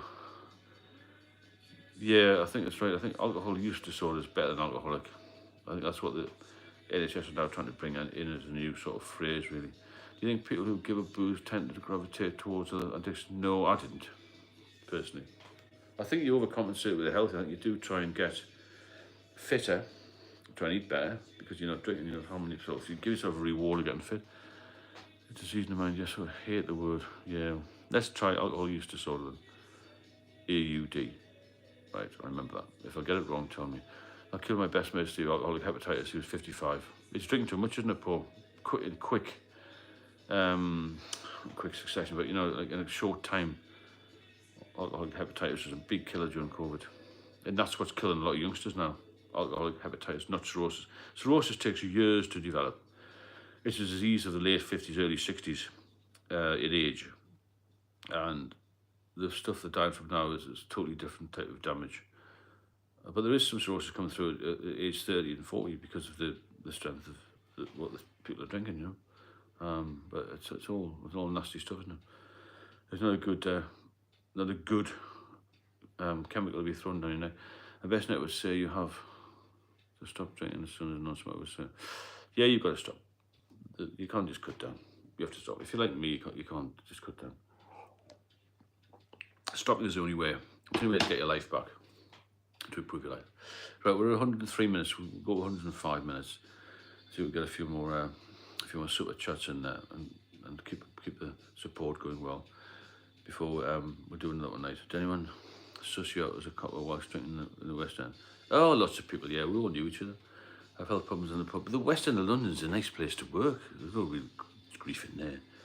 Working in Plumstead, Catford, Lewisham, Peckham, Southwark, Harlesden, Notting Hill sometimes years ago. They're tough places. But the West End was fine. There was lots of coppers in the West End, You've got diplomatic protection people, you've got royalty protection, you've got a lot of CID, you've got crime squad, you've got lots of short distance squads, you've got loads of police in and around London. You've got a lot of people off duty in London. You never felt any danger there. They're in the centre. There's always demonstrations, so there's TSG, but there's lots of backup. Thanks, Catherine. Appreciate that. If you appreciate the channel that does anything for you, then please hit the super chat button and keep it well supported. If it's well supported, we'll work better. We'll keep going, and we'll make as much inroads into this worldwide issue as possible. It's especially important that we're in the UK, you know. My dad got cirrhosis, still drinks. Yeah, he won't last long, because you cannot really drink with cirrhosis. It's going to cause more issues. You're told if you get cirrhosis, then stop immediately. Rupert Street, really used to live there, crazy. Yeah, I know Rupert Street very well. A lot of Toms on there, and a lot of drug addicts, and a few dodgy flats. Thanks, Catherine. I'm glad you benefit from it, and we'll hopefully see you in the future regularly, because I plan to do quite a lot of these. The 50 seems to be the age you pay the piper. Yeah. Sniper's Alley. Well, they're in his 40 now, actually. When you get over 40, then you get health issues. I've got a couple of friends who are doctors. They say they don't really see patients under 40, especially men. When they hit 40, they're in their doctors all the time. There's always something going wrong. Whether it's smoking, stress, drink. A lot of it's linked to drink and domestics, and, you know, whatever, stress and all the other things that go with being 40 and over. Because your body's getting older, we're like an old car, aren't we? And you're over 40, you know, it's only a 4-year-old car. You've got to be MOT, haven't you? The first 20 years, the first 2 years of a car, you don't need an MOT for 3 years. So you use it like that. Every 10 years is 1 year. And car years, you get a bit older. Did you miss a drink? Occasionally, but not much. Thanks, Aaron. I'm pleased you enjoy it. Can you ask your GP for a liver scan? You can. Whether or not you get one is a different story. Drinking with cirrhosis is like pouring petrol on a fire. Yeah, you can't drink with cirrhosis. Not good. Not good at all. Thanks for everyone who's donated tonight. It helps the channel massively to grow. Thanks to everybody who's shared the stuff. Share as many of the videos as you can, and get the name out there. It's Stephen Alcohol Free Lifestyle. Become part of it and become a contributor, you know. Because it's good. It'll benefit you in the long run, you know. It really will. Thanks, Mark. And you'll feel better after you've had a shot. It'll give you something to think about, isn't it? Because there's worse people than you on here. You know, Scotland, they've got massive problems in Scotland, but they've got this pricing thing which has helped a little bit. Thank you, Octan Me. Is that name? There's some strange names on here. Scotland here, how are you doing? Yeah, the pricing thing's changed a little bit. You can't buy alcohol after 10 p.m, can you either? Might not, it was the same in Dublin where we were last week. The 10 o'clock things make you do. I think Wetherspoon's been a big contributor to alcoholism in recent years. Because people, you know, you've got choice to do things, but you go in at 10 in the morning or whatever, and there's lots of people drinking already, isn't there? And they'll sit there all day, because it's a safe space for people who are feeling a bit anxious and that sort of thing, and drinking too much. Middle price and did boggle. Well, that's fair enough, yeah. If you've got a bit of cash, not going to harm you, is it? But it's certainly, I've read reports, it's helped a little bit. But whether that'll help long term, I don't know. Yeah, thanks, Paul. I hope I save a few lives. It's nice to know that I'm helping. And you know, you're certainly not alone with this. And, you know, there's so many of us got problems. And we're all good people, you know. I agree, Luke Wetherspoon's the alcoholic pub. 100%. We'll take Tim Martin on. Why don't we do that? Let's take Tim Martin on, the ex-barrister chap. And let's get his name out there as contributing to killing people. Because that's what he's doing. That's what these pubs are doing. And I've chatted to a few doctors in confidence about this, and they agree with me. Because COVID caused alcoholism because of the availability of drinking. I didn't have to go to work. So you could sit at home on a Monday feeling like shit, but you'd be able to have a drink. You weren't driving to work, you went in the underground to work. Yeah, we'll get into the description, get in touch with me, I'll help you. Octan Me. You know, Wetherspoons has got to be pulled in, because they're really contributing. They're causing a lot of issues in NHS, in my opinion. Only you can say what you want, can't you? It's free speech, isn't it? That's just my opinion. And if you can go in somewhere and get a drink at 9 o'clock in the morning and you're an alcoholic, it's fucking great, isn't it? And there's no pub closing anymore. I agree about Wetherspoons. Time seems to stand still in those places. Just blokes with the 1,000-yard stare in there. That's well put. Yeah, the stare, get a newspaper, don't read it. Right, I'm going to have to knock off now. And I'll speak to you all very soon. Thank you for everybody who's donated to the channel on the super chats. Thanks for everybody who's contributed. And if you want to do the same again, just let me know. I think we should do one at least every day, or every 2 days anyway. And we'll maybe put a question answer thing with any you want to say. Good night, Curious Equation. Any you want to say, get in touch. Thanks, Catherine. And then just, drop me a line, and we'll do a special on certain subjects. Anybody wants to talk about a certain aspect of it, whether it's anxiety or liver disease or high blood pressure or any of the brain diseases you can get. Cheers, Mark. There's lots of subjects here, or whether, you talk about how you had panic attacks or how you started. Choreography, cheers. See you soon. All these things we can talk about. We can debate about anything, about the drive and how it affected your work, how difficult it is to work. Cheers, Paul. Thanks, Russell. Good night, everybody. There's lots of things. Your work could be affected by you drinking, all this sort of kind of. So, keep that in mind. And let's all have a safe evening. And we'll speak tomorrow, Saturday. It's going to be a very hot day. So watch what you're doing. And put a bit of sunscreen on if you can. And keep up boozer. If you want to go to the boozer, get yourself a Guinness Zero. Cheers, mate. Bye all. Thanks to Geo Biscuit. Thank you. Get yourself a Coke, not like lager or something, and some ice in a bucket, or a glass and bucket. You know what I'm saying? I'm delirious with happiness. Get yourself a cold drink and go for a walk with your partner. Look after your loved ones, look after yourself, and look after your health. Your health is your wealth, and you don't end up in hospital like I did, because it's bloody awful. Next step for me would have been 6 foot under. And that's not a good place. Speak to you soon. Bye-bye.